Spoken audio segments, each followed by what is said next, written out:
ಯಡಿಯೂರಪ್ಪ ಅವ್ರ ಬಗ್ಗೆ ಮತ ಚಲಾಯಿಸ್ತೀವಿ ನೋಡಿ, ಹಿರಿಯರಾಗಿ ಇವತ್ತೊಂದು ದಿವಸ ಮಕ್ಕಳಿಗೆ ಇವತ್ತೊಂದು ದಿವಸ ಆಶೀರ್ವದಿಸ್ತಾರೆ, ಒಳ್ಳೆ ಕೆಲಸ ಒಂದೊಂದು ಕಾರ್ಯಕ್ರಮದಲ್ಲಿ ಹೇಳಿರ್ತಾರೆ. ಇದಕ್ಕೆ ಅರ್ಥಕ್ಕೆ ಅನರ್ಥಕ್ಕೆ ಇಸ್ಕೊಳ್ಳೋಂಥದ್ದು ಆಗೋದಿಲ್ಲ. ಚುನಾವಣೆ ಬಂದಾಗ ಈಗ ಶಾಮನೂರವ್ರು ಕಾಂಗ್ರೆಸ್ಸಿಂದ ನಿಂತಿರ್ತಾರೆ ಏನು ರೀ, ಕಾಂಗ್ರೆಸ್ ಶಾಮನೂರವರು ಕೂಡ ನಾಳೆ ಶಿವಮೊಗ್ಗಕ್ಕೆ ಬಂದಾಗ ಕಾಂಗ್ರೆಸ್ ಪರವಾಗಿ ಪ್ರಚಾರ ಮಾಡ್ತಾರೆ. ಒಂದು ವೇದಿಕೆ ಇರ್ತದೆ, ಯುವಕದಾನ ಮಕ್ಕಳು ಸಮಾನದಾನ, ಆಯ್ತಪ್ಪ ಒಳ್ಳೆ ಕೆಲಸ ಮಾಡಿದ್ದೀನಿ ಇದು ಅಂತ ಹೇಳಿದ್ದಾರೆ ಅದನ್ನು ಕಾರ್ಯಕ್ರಮದಲ್ಲಿ. ಅದನ್ನು ಎಷ್ಟು ದೊಡ್ಡದಾಗಿ ಬಿಂಬಿಸ್ತಿದ್ದೀರಿ ನಾವು. ಕಾಂಗ್ರೆಸ್ ಅದು ಇಫೆಕ್ಟ್ ಆಗಂಗಿಲ್ಲ ಅಂತ ಯಾರಿಗೆ? ಕಾಂಗ್ರೆಸ್ಗೆ ಈಗ ಎಷ್ಟೋ ಸಲ ಹೇಳ್ತಾರೆ. ಈಗ ಎಂ ಬಿ ಪಾಟ್ರನ್ನು ಬಂದು ರಗಡ್ ಮಂದಿ ಹೋಗಿರ್ತಾರೆ. ಯಡಿಯೂರಪ್ಪನವ್ರು ಬಂದು ಎಂ ಬಿ ಪಾಟ್ರು ಭಾಳ ಒಳ್ಳೆ ಕೆಲಸ ಮಾಡಿದಾರೆ ಅಂತ ರಗಡ್ ಸಲ ಹೋಗಿದ್ದಾರೆ. ಅಂದ್ರೆ ಏನಾಯಿತು? ಅವ್ರು ಮತ ಹಾಕಿ ಅಂತ ಹರಿಸ್ತನ್ನಿ ಅಂತ ಹೇಳಿಲ್ಲ ಅವರು. ಅದೇನೋ ಗೊತ್ತಿದ್ದು ವಯಸ್ಸು ಅವ್ರಿಗೆ ಒಂದು ಹೊಡೆದಾಗ ಏನೋ ಹೇಳಿದಾರೆ ಅದನ್ನು ಜೋಶ್ನಾಗ.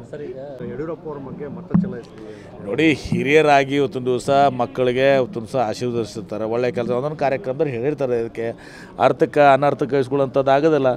ಚುನಾವಣೆ ಬಂದಾಗ ಈಗ ಶಾಮನೂರವ್ರು ಕಾಂಗ್ರೆಸ್ಸಿಂದ ನಿಂತಿರ್ತಾರೆ ಏನು ರೀ, ಕಾಂಗ್ರೆಸ್ ಶಾಮನೂರವರು ಕೂಡ ನಾಳೆ ಶಿವಮೊಗ್ಗಕ್ಕೆ ಬಂದಾಗ ಕಾಂಗ್ರೆಸ್ ಪರವಾಗಿ ಪ್ರಚಾರ ಮಾಡ್ತಾರೆ. ಒಂದು ವೇದಿಕೆ ಇರ್ತದೆ, ಯುವಕದಾನ ಮಕ್ಕಳು ಸಮಾನದಾನ, ಆಯ್ತಪ್ಪ ಒಳ್ಳೆ ಕೆಲಸ ಮಾಡಿದ್ದೀನಿ ಇದು ಅಂತ ಹೇಳಿದ್ದಾರೆ ಅದನ್ನು ಕಾರ್ಯಕ್ರಮದಲ್ಲಿ. ಅದನ್ನು ಎಷ್ಟು ದೊಡ್ಡದಾಗಿ ಬಿಂಬಿಸ್ತಿದ್ದೀರಿ ನಾವು. ಕಾಂಗ್ರೆಸ್ ಅದು ಇಫೆಕ್ಟ್ ಆಗಂಗಿಲ್ಲ ಅಂತ ಯಾರಿಗೆ? ಕಾಂಗ್ರೆಸ್ಗೆ ಈಗ ಎಷ್ಟೋ ಸಲ ಹೇಳ್ತಾರೆ. ಈಗ ಎಂ ಬಿ ಪಾಟ್ರನ್ನು ಬಂದು ರಗಡ್ ಮಂದಿ ಹೋಗಿರ್ತಾರೆ. ಯಡಿಯೂರಪ್ಪನವ್ರು ಬಂದು ಎಂ ಬಿ ಪಾಟ್ರು ಭಾಳ ಒಳ್ಳೆ ಕೆಲಸ ಮಾಡಿದಾರೆ ಅಂತ ರಗಡ್ ಸಲ ಹೋಗಿದ್ದಾರೆ. ಅಂದ್ರೆ ಏನಾಯಿತು?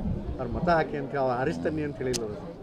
ಅದೇನೋ ಗೊತ್ತಿದ್ದು ವಯಸ್ಸು ಅವ್ರಿಗೆ ಒಂದು ಹೊಡೆದಾಗ ಏನೋ ಹೇಳಿದಾರೆ ಅದನ್ನು ಜೋಶ್ನಾಗ.